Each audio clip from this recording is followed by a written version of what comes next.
All right, welcome back to another episode of Rewiring Health. Very excited to be joined by Deanna Schober. So thank you so much for being here today.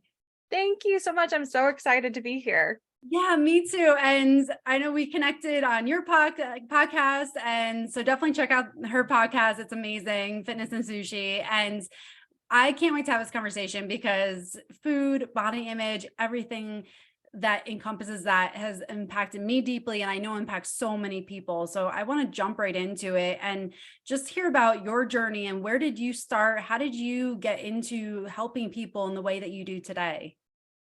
Well, that is a very long story, but I'll try to make it concise. First of all, I just wanted to say that anybody who loves this podcast really needs to go listen to Kelly's episode on my podcast because she is incredible, and her episode was one of my favorites. So just little plug for Kelly there. But how did I get started? So I mean, the very short version of the story is that my husband and I met when I was a single mom. I was coming out of, or I had been a couple of years out of a very messy divorce that had left me feeling really insecure about about my body and about myself.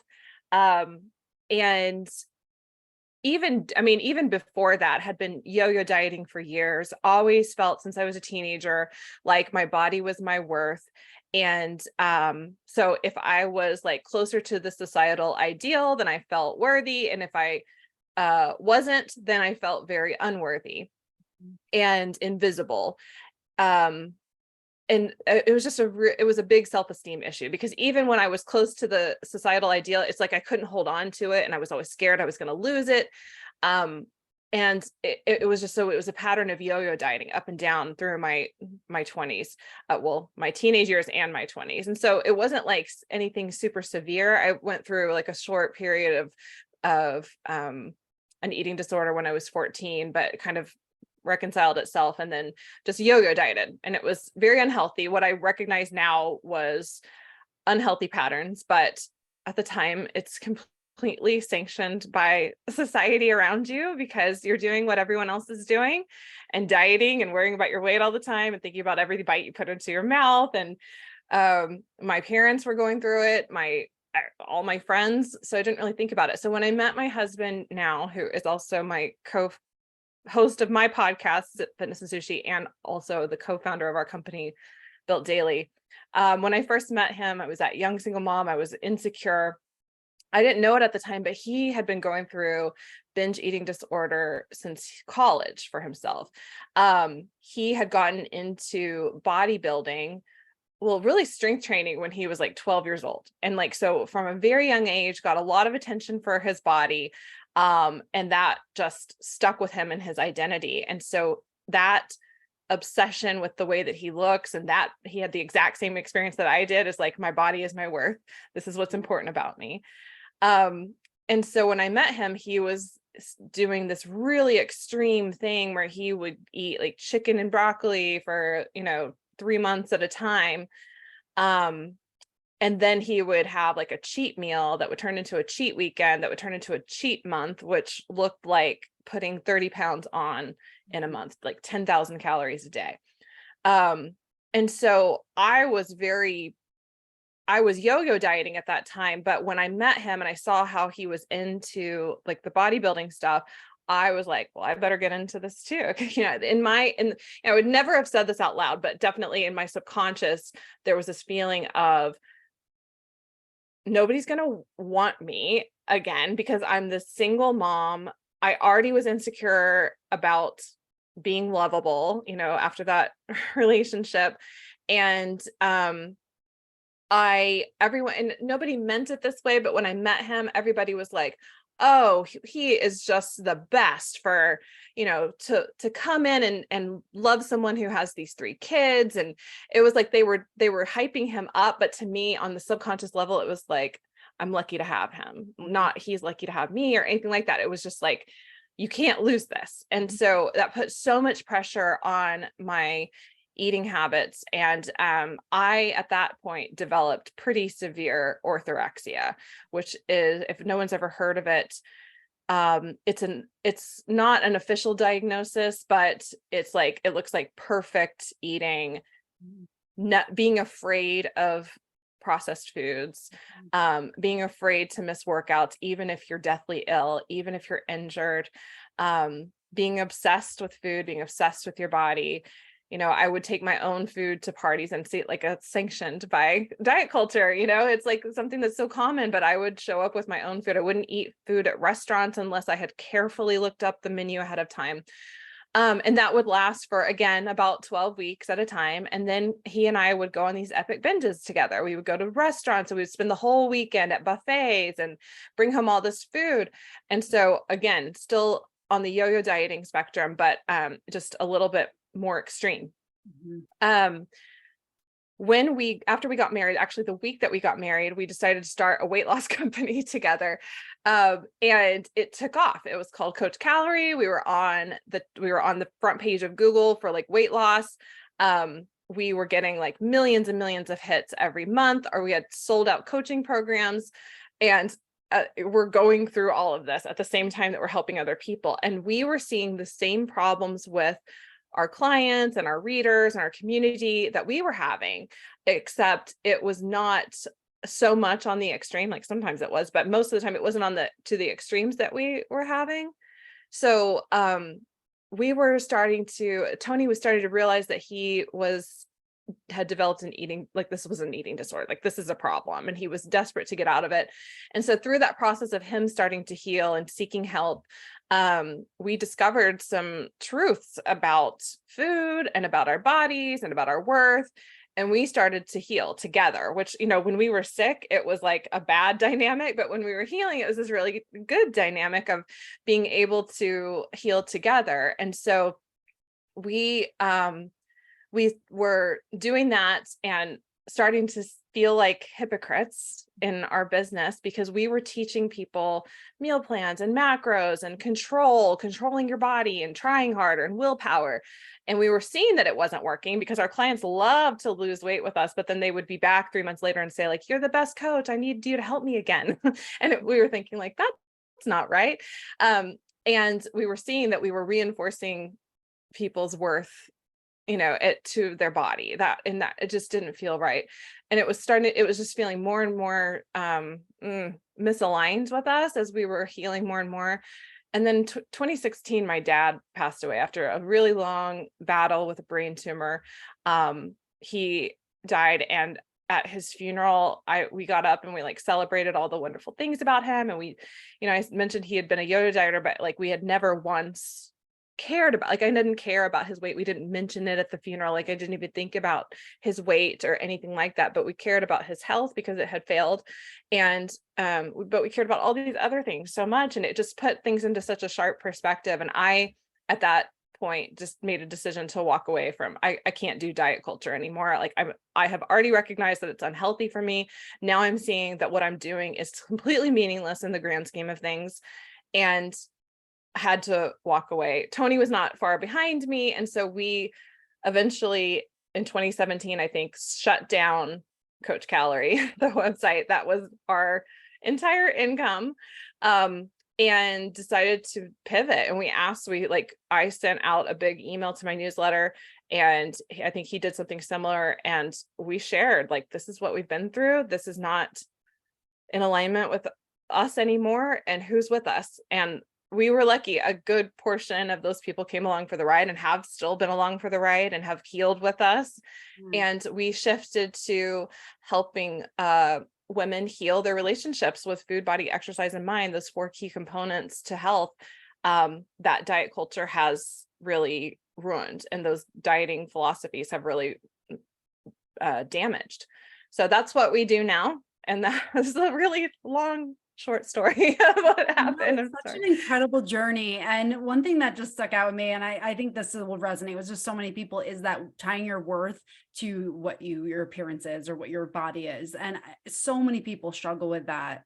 And that's such a big thing, that when we attach our worth to things that are external to ourselves, we are very lost inside. And then you're trying to grasp at everything to fulfill yourself. But yet when you keep going for external things, it's like the emptiness that you constantly feel in that. And yes. Yeah, it's incredible, but yet like we all get kind of trapped in this thing. It's like, is it the, the job, the promotion, the money, the body, whatever it is that you're looking for? It's like you're trying to fill this void within yourself, and then it just never hits, and it never will. But we all go after that because we've It's been never enough. told. Yeah, exactly. Like we're told this is what you do to achieve happiness. And then you go and do it and you get to the end of the road and you're like, well, I did it all, but I'm not happy anymore. Yeah. I'm not happy at all. It was never enough. The goal line was always moving. It was never enough. And you don't realize why. But I've always said this when I was like posting selfies of myself with a six pack, and I was getting these comments like, oh my God, you like, after kids, you look like this. And, in the hit of it feels good. I'm assuming the way, like, I've never really done drugs, but I'm assuming the way that like a drug would feel good in the moment, but then it wears off, and then you want more and you want more and you need more in order to sustain that. And it's just something that you're chasing all the time. And the reality too, and this was such an epiphany for me, was I was actually more insecure.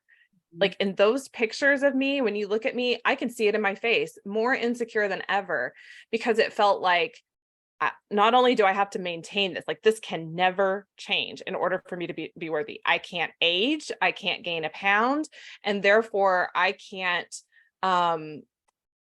miss one of my meals. I have to have perfect macros. I can't miss a workout. So there was all this pressure on me, and that was like what was making everything so intense. So it wasn't a quality of life. It was as great as that all sounds. And people will say, well, I'd like to find out what that feels like, kind of like, like a millionaire telling you that the money doesn't make you happy. It's like, okay, well, I would like to find out and see if I could do it myself. And I get that. I really feel like I had to experience it for myself, but it was worse. It was so much worse. I'm so happy now, and I'm so settled, and I understand what in life does give you that, fills that void and makes you actually truly happy. And it's not a six pack. I can tell you that for like very clearly. Yeah. Yeah. I love that. I love how you talk about, you look back in those photos and like you see something that nobody else will see because you knew exactly how you were feeling in those photos. And I just love how you're saying that, because like the outside world, everything may have appeared to be perfect in your life, and it's like, Yes. you have this like very curated, everything's good. And meanwhile, you knew how exactly you felt. And like that gap is where that turmoil comes in. It's like when you're showing the world one thing, but you know how you feel, it creates a lot of emotional, mental mess. Turmoil. Yeah, Turmoil. exactly. Yeah. How did you start to kind of close that gap where, I know you talked about your healing journey with your husband and how you started to get into where you were diving into more meaningful expressions of growth. How did that start? Because I know for so many, like if you're feeling that stuck in that pattern of looking for the external validation and the external rewards, how do you start to change that? And how did you do that? I think that, an important part of it was just hitting rock bottom and being like, there's got to be more to life. I mean, and obviously that was catalyzed by the death of my father. It was the silver lining on, I would give it all back to have him back, of course. But the silver lining of losing him was just being like, I'm not gonna, at the end of my life, nobody's gonna care about this. Like they're not gonna care about it. And I'm putting so much of my time and energy into it. There's gotta be more.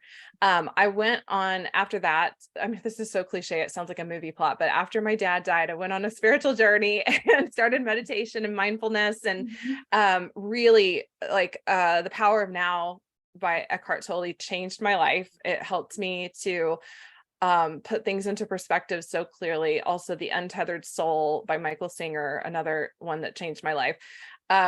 Just so clear. I just started to see I started to try to put more stock into what I was experiencing in my body rather than what people were thinking of my body. And that is the big shift that we have tried to make with our clients now is, what are you like, stop thinking of your body as this presentation to the world that the world owns and has a say over, because it's yours and this is your experience. This is your physical vessel to get you through life. And there's so many great things that you're going to experience in it. And there's some not so great things you're going to experience in it, but it's all life.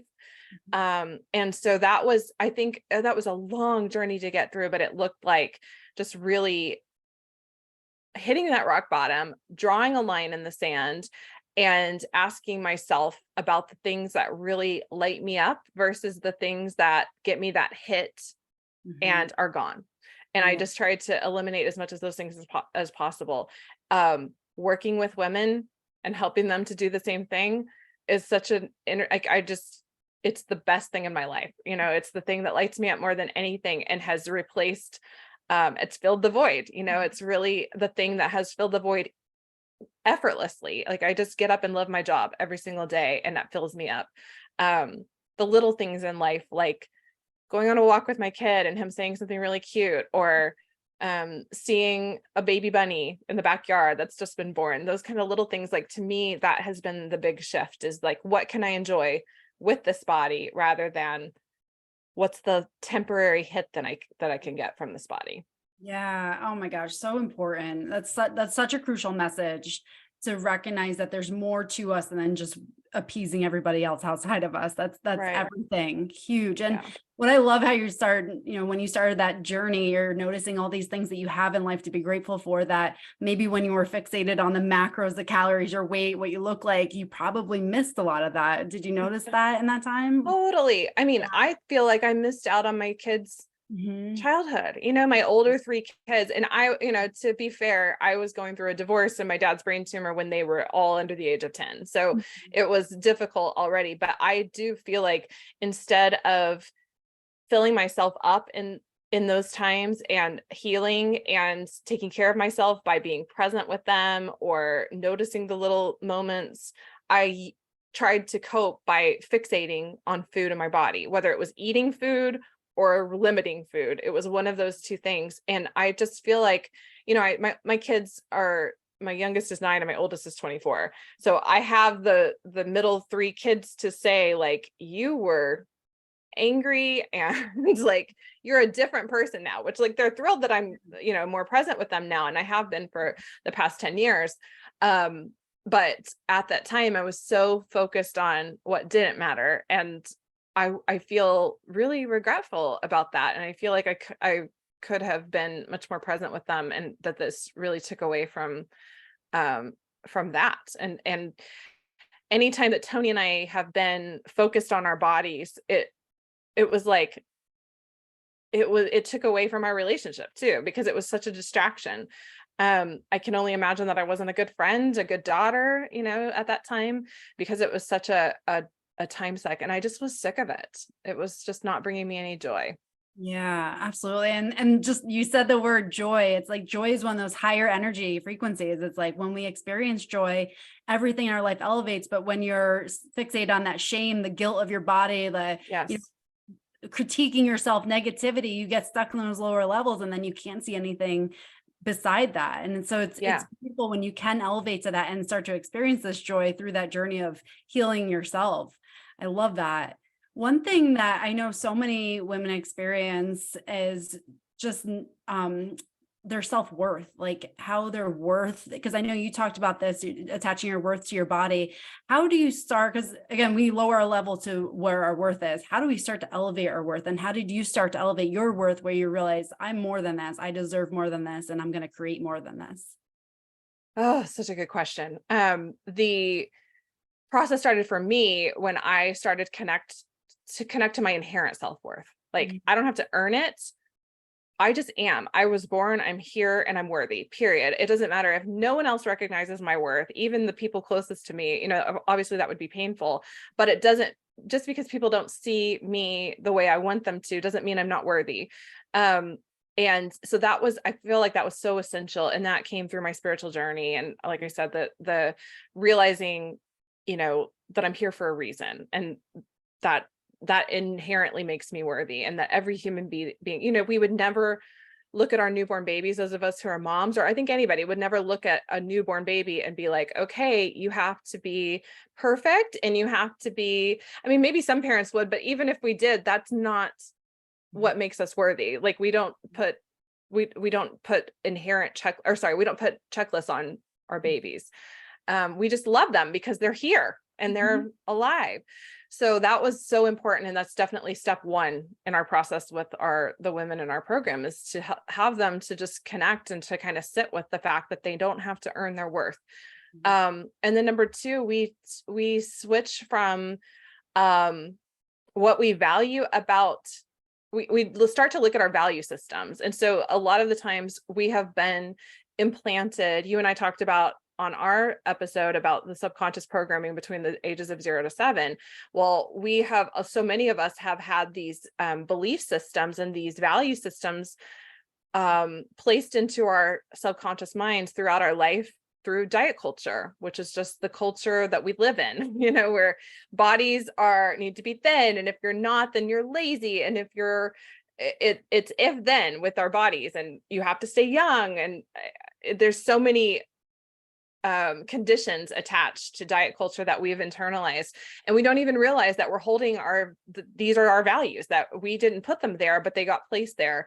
And we can start to question them. And so we change our value system. Rather than valuing people for the size of their bodies, we value them for the way they make us feel. And what we start to also shift away from, what I was saying earlier, away from what are people experience of me, like, who am I as a person? I'm a good daughter. Like those things almost might be true. I'm a good friend, but it's still placing like, why am I worthy to other people, rather than what do I value in life? And so we're trying to get people to start to think about, what do I want to experience? Because you can claim that, so many of us are not claiming our experience. We're letting other people and their opinions of us dictate our experience in life. And we can change that.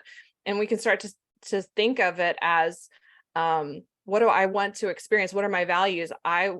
For me, my values are freedom. I want to be free. I want to be free from dieting. I want to be free from body stuff. And I want to be free in my job. And I just want to be able to travel. I value freedom. I value connection, and I value growth. And so I changed it from, I value small bodies and being perfect. That was my old value system, to, I want to be seen as those kinds of things, to, I want to experience freedom and connection and growth and possibilities and those kinds of things. So it was a shift. It was such a huge shift though. And just it may seem subtle, when you're saying it, but that is such a huge shift from going within yourself and giving your value within yourself, rather than, again, the external. And I love how you talk about the subconscious and the diet culture, subconscious messages, because so many of us have grown up and just had these ideas of what was desirable. And it's we don't even realize that was implanted into our brain. So we take it as utter truth. And even, in our home environment, for you, did you experience any subconscious messages that you look back on and see in your home environment as well? Oh, my mom was always on a diet, and she feels bad. She feels so bad about it. She knows what I do for a living. And I always say, it's okay, Mom. This is what you were taught to. It was the air that we breathed back then. We had no idea, if how the saying about, if you ask a fish, how's the water? And they're like, what's water? That's how it was. This was just how it was for all of us back then. That was what we all did. And we never questioned it up until recently. My mom was always on a diet. My dad was always on a diet. My grandmother was always on Weight Watchers. That was just her thing. She had a Weight Watchers, kitchen scale thing that she weighed everything out on, and she had Weight Watchers magazines, and she went to Weight Watchers meetings, and she was always counting points. And it was just, she's still alive, and she's 93 years old. And still, when I talk to her, she tells me what she weighs. I lost a pound. And that is so sad to me. But that was really, my life. And not to mention just pop culture of my 17 magazines talked about bodies, and I had a subscription. This is all I ever talked about. I wanted to be skinny like Nikki Taylor and Cindy Crawford, and I wanted to look just like them. And I that's not possible. I'm pear-shaped. The way that my skeleton is put together, it's not possible. But that's what I always aspired to. It was definitely it's really funny, because I think we forget, and sometimes I'll go back and I'll watch TV shows that I watched when I was in high school. And I'm just like, God, no wonder I'm so messed up about this stuff. It was Yeah. just so blatant back then. In the commercials, I was watching that Anna Nicole Smith documentary on Netflix, and they showed her trim spa commercial. And I Mm, was like, man, I totally forgot. We were just the mm, Slim Fast commercials and the trim spa and the Dexatrim and yeah. all those like those weight loss commercials that we were just bombarded with every second of our lives. Um, it's, I mean, of course we're all so messed up. Like, of Yeah. course we're also messed up around food in our bodies. It's just been, and I think that you and I were talking about how the brain waves slow down, especially when you're watching TV. Mhm. You're in almost like a state of hypnosis, and when those commercials come on, you are being programmed. Yeah. So yeah, 100%. yeah, Yeah, it's amazing. They were absolutely rampant. I think it's a little bit better now, but like back then they yeah, were everywhere. And it's like those messages are being fed to you left and right. And especially when you're young and you're impressionable, these things stick. And yes, that's just another amazing thing that you do, because you're not only helping the people that you're helping, but you're also helping the next generation by them having better values, better worth. And now they can showcase that to their kids so that these subconscious messages don't continue generationally. I And hope so. Yeah. yeah, It didn't absolutely. stop with my daughters for sure. Like my daughters, we've had issues. I mean, and Mhm. they are, I mean, this, even though the conversation is happening now, this Gen Z, I mean, with social media being what it is, I can't imagine having grown up with that kind of exposure to other people Yeah. and having the constant, literally like I was just having a conversation yesterday about how we used to like go pick up a magazine or we watch TV, and that's a lot, but they are just scrolling for 8 hours a day of other bodies and other girls and opinions and stuff. And they are, I mean, I don't know. I'm worried about those kids, and I'm trying to have those conversations with my daughters, but we've already run into issues. So it seems better, but I think in a lot of ways it there's the potential for it to be better, but there's also the potential for it to be so much worse for them. Yeah, no, I can definitely say I actually just had the same conversation with my husband, where it's like with the news and everything, you could turn it on and then off, but like Yeah. now you're bombarded by it. I mean, there's Yes. anything, especially all that, social media. We didn't have this growing up, and now it is like it's immersion versus like just exposure. And Immersion yeah, into curate perfectly. I yeah. mean, you guys, I if you go to my social media, you'll see that I was on social media for a long time because it's part of my job. I had Mhm. to leave. Like, I'm Yeah. not doing Instagram anymore. Mhm. I don't do TikTok. It was too bad for the curation. It started to just become too much for me. And I understand because I was part of it and I had to make a living and I had to get out there and be exposed to other people. But in the end, it was just not, it was so difficult. It's so Yeah. hard to constantly have that exposure to perfectly curated poses. And like, Mhm. it's just really hard. Yeah, yeah, and it's like you can kind of cut some of that, but it's yeah, either way, if Yeah. you're on it, you're seeing some version of that. Hmm. It is, yeah, Hmm. it's hard to kind of separate yourself sometimes from like, oh, this isn't actually real, but Yes. yeah, it's those subconscious messages again you're getting that you don't even realize you're getting at the time. Right. One thing that I just want to kind of transition, because I would love to hear how you approach this. And this is something that like I've struggled with. I know so many people have struggled with, is recognizing like our body cues. And a lot of what I did, and I know many people like I've worked with too, have also told me this, but they suppress so many of those body cues. Like I'm hungry and like, no, turn it off, turn it off. How do you help someone go from learning, well, help them not suppress those anymore, because they've learned this disconnection that's been like this like coping mechanism disconnection? How do you help them to transition from suppressing to starting to honoring their needs?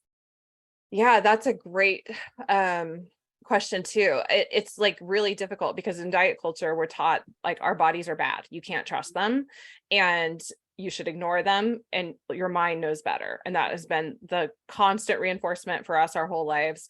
And if you in some religions, your body is bad, you should ignore it. Like it just gets reinforced a lot. And a lot of what we do is to get back into our bodies, and it's called embodiment, where you are starting to just learn what we were born knowing how to do. If you think back to childhood before all of this stuff got in and messed it up. You knew exactly when you were hungry. You stopped eating when you were full, no matter what you were eating. You ate until you were satisfied. Kids know how to eat, and we're born knowing that. And it's diet culture comes in and just messes with it. And in a lot of cases, I have a lot of, I would say probably about 50% of the women who come into my program have no idea when they're hungry. Just none. They don't feel hunger anymore. They just have completely divorced themselves from those signals, and maybe their bodies have actually just stopped sending them because they're so dysregulated that their body is like, I don't know what's happening, and they're in famine mode. So we teach them, we do a couple of things. The first thing that we do is to help them to just understand what hunger feels like, because if you're eating like little small diet food all day, like diet culture has taught you to do with small, like low point meals and low calorie meals, then you're probably eating enough to turn off actual hunger growling signals. But if you're still thinking about food a lot and you can't walk through your kitchen without wanting to grab something, then chances are you're not getting enough to eat. And so I'm just understanding that thoughts about food is not weakness. It's not willpower. It's meaningful. Something is happening here. And so that's kind of step one, just getting them back in touch with like understanding what hunger can be. And step two is to start to regulate their bodies again. Missing meals is such a dysregulatory thing. It takes your body into a state of famine where your metabolism slows down and your hunger signals slow down. You have more and more thoughts about food. You have less willpower. Your body starts to crave foods that that digest quickly because it thinks you're dying. So it's like, I don't want a vegetable that's going to take all day to digest. I want sugar and simple carbohydrates because that's fast. It goes right into the brain and goes right through the bloodstream into the brain. And so all these things are signs of your body just being dysregulated, and we take them as signs of weakness and character flaws. And it breaks my heart so much. So I have to teach them like, no, this is not you having low willpower. This is that a diet taught you that you should, or hustle society too, right? Like skip meals, don't eat, no pain, no gain, those kinds of things.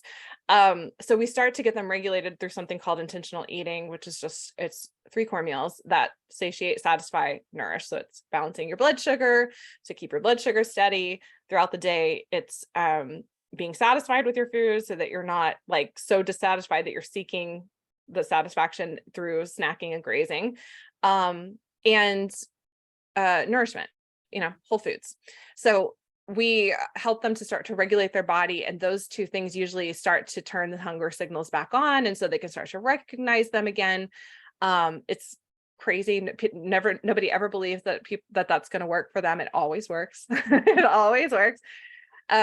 Just giving your body what it needs, and like the whole idea like intermittent fasting and stuff, and I'm sure that there's actual health benefits from that, but a lot of the times the benefits do not outweigh the consequence of hunger debt that gets created and messing with your body's hunger signals and those kinds of things, and your body being in famine mode. So it's hard to break the chronic diet out of that, but once they do, they feel so much better. Yeah, definitely. And one thing you said there, again, going back to that, it's like when you rely on that willpower and you stick to this really strict thing, and then you inevitably come off of it, you're like, what is wrong with me? It's again, that attack to yourself, to your core of like, what's wrong with me versus like, this isn't working, like, yeah, it's huge. And I think a big misconception, I want to hear your opinion on this, but when so many people think like eat less, exercise more, that just the calorie balance alone, and then they go and do that, and then nothing changes, or it changes temporarily and then it goes right back. Can you talk on that and like why? I mean, it's so broadly thrown in people's faces, and again, it's that guilt train where they make you feel guilty because you didn't, you had a little snack or you had ice cream with your kids and you didn't run 7 miles after that. Can you talk about that, why that ends up backfiring on so many people? Well, because you're freaking hungry, like you start eating less. Yeah. I mean, if you're eating less and you're exercising more, you're like creating this huge energy deficit. And negative energy balance that is impossible to live with both physiologically and psychologically. And I just yesterday had a client who she has been fighting me on intentional eating for I don't know how long because she was so scared to eat more. And she was like, you know what? It's crazy. I started eating more at breakfast and lunch and like all my nighttime snacking and like even I stopped thinking about food at nighttime. And I was like, imagine that. I've been telling you that for a year. Imagine that. But it really, we don't think about, it sounds like that's math. Like eat less, exercise more is math. Yes. That's the calorie calculations is math. We are so much more than math. We are physiological human beings who have wants and we have physical needs, and we also are psychological beings who have psychological needs. We can't just math our bodies into something else. We have to take the whole person into consideration, and the whole person has needs, and the whole person is going to have both physiological backlash to going into that huge of a calorie deficit, even though, you know, on paper it's like, oh, I could lose 2 pounds a week, 3 pounds a week or whatever. That sure, that sounds great in theory, but in practice it's a disaster waiting to happen. It's a recipe for going into famine mode, slowing your metabolism down, having more food thoughts, having more cravings, craving those simple carbs and sugar, beating ourselves up for it because diet culture told us that that is our fault. I think that, you know, I have so many women just burst into tears when I explain to them, like, it's not you, baby. Like this is the diet, the system that you have been given is broken and it is never going to work. It's like saying, you know, hey, look to the west to see the sunrise. It's never going to happen. So yeah, it's like they will burst into tears when they realize that this has not been a them problem this whole time. It's been an operating system problem. And once we put all of those things together and we just start to think about self-care, what your body needs, and just meeting your needs, not trying to create and manipulate with calories and math, but actually to look at the whole human being and what your wants and your needs, both psychologically and physiologically are, things just fall into place. It happens naturally. As a side effect, you reach your healthiest weight, and that your healthiest weight may not be the societal ideal. And we've got to let go of that anyways, because that's just not going to happen without manipulation and, you know, in some cases, plastic surgery, you know, for some people, because we're all made differently, but you can reach your healthiest weight and your healthiest body. Yeah. Oh yeah. I love that. And just like, as you were talking about that woman's like, you know, felt so tethered to that. It's almost like when you have that realization and you realize like this wasn't true all along, it's like the handcuffs burst open and you're like, holy, I have a whole new lease on life. Like I can do things differently. I don't have to like live every day coming down on myself. It's a beautiful transition once you start realizing that like the rules you're playing by are not even true, you know? So yeah, it's amazing. Yeah.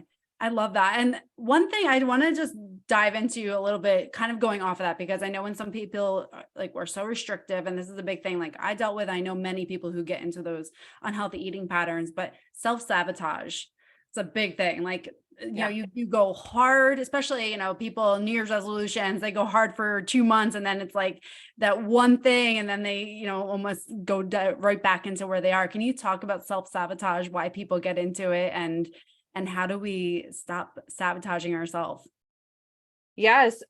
So self-sabotage is probably the number one thing that people come to us with. And it kind of covers a large, like for me, self-sabotage, there's always a reason, right? I don't believe in labeling ourselves as anything negative, because to me, we all have needs. And so if it's just a matter of figuring out which one of those needs we have. So, self-sabotage for me usually comes down to, when I'm talking to clients, it usually comes down to either limiting beliefs, that so your beliefs are not in alignment with your actions. And we know that with the reticular activating system, with our filter system in our brain, that our beliefs are never going to be out of alignment with our actions long term. Our beliefs have so much to do with our actions, have everything to do with our actions. Our beliefs are self-manifesting. So whatever we believe deep down about ourselves, about food, about exercise, we we can go against that in the short term, but not in the long term. So we have to get down into the belief system and change the beliefs first before the actions will follow naturally. So an example of that would be like what we talked about on my podcast the other day. Like, I have to be perfect to be worthy, and getting in there and recognizing, you had said that when you changed that limiting belief about yourself to, no, actually, that's not true. I am worthy, and I'm worthy just the way I am. And I can just take care of myself and live my life. That changed your outcomes, and that changed your actions. And that's how this works. And so that system is always on. It's always working. Your reticular activating system is your filter system in your brain. It's always working. And so you can either let it go on autopilot and have these underlying belief systems that are getting you outcomes that you don't want, or you can get in there and change the beliefs, and you can kind of hack it and get new outcomes. And you can do this for every aspect of your life. But really what we're doing in our program is attacking those limiting beliefs around food. Food is good or bad, is a big one. Exercise is a chore is a big one. Exercise has to be hard. I have to lift weights, those kinds of things. So we get in there and change those limiting beliefs. But if you are experiencing self-sabotage, then chances are there's a belief that you need to change. The second thing is that you just have an unmet need that you're not addressing. And let's just say like a big one for people where they feel like they're self-sabotaging is they are eating healthy food for like a good amount of time. And then all of a sudden they just can't help themselves. They find themselves at the bottom of a carton of ice cream or a bag of chips or something. And they believe that this is like, I'm just trying to mess up myself. I'm my own worst enemy. When in reality, there's just a need happening right there. And if you can labeling yourself as, I'm just a bad person who self-sabotages gets nothing accomplished. It does not help you find any real solutions. It just puts you right back into the binge restrict cycle. But if you come at that and say, okay, here's a need that is not being met, and if I can meet the need, then this in the future may not happen, and I can solve this problem. And like, it could be a variety of things. It could be you're not eating enough during the week. It could be that your food is not satisfying, and so you're binging on satisfaction because the debt has built up. It could be that, I don't know if I just said this, you're not getting enough to eat, like calorie wise during the week. There's a variety of things. It could be an emotional thing. And even if you're emotionally eating, you still have a need to process your emotions and to feel your feelings and to learn how to self-soothe and to regulate your nervous system. And if you want to know how to do that, you can come to Dr. Kelly here. But there's so many things that could be going on there. And if we just label ourselves as like, oh, I'm just my own worst enemy, then we're never going to find solutions. If you think of it as it's meaningful, it's always meaningful. I'm not just like out to get myself. I actually either have a limiting belief that I need to address, or I have a need that I need to investigate with compassion. Then you can find solutions, and those things can change just naturally by side effect. It's getting down away from like band-aid solutions and getting down to root causes and actually fixing the problem. Oh my gosh, that's it. Like, if you're listening to this and you struggle with eating or body image, like that's it. Like you just nailed it. I mean, it is like going deeper, understanding yourself, having the compassion, like you said, and just noticing without coming down on yourself and going through the shame game and the guilt and everything. And that, I love that. And just how you talk about the reticular activating system. I mean, that plays such a huge role in your life. The limiting beliefs plays a huge role. And then just, again, honoring your needs. Those are three huge things that will change your life in every aspect of your life if you start diving into those and recognizing yourself and pausing long enough to know yourself and what's going on deeper. So I love that. I feel like we could talk all day about this stuff. There's so many levels to it, and I just absolutely love it. But for someone who wanted to connect with you, dive into your programs, where can they find you? Well, so I set up a page just for your listeners, so you can go to builtdaily.com/rewiring. And if you go to that page, it'll take you to our free assessment, and you can see where your personal relationship with food, body, exercise, and mind, those are the 4 relationships that we heal in our program.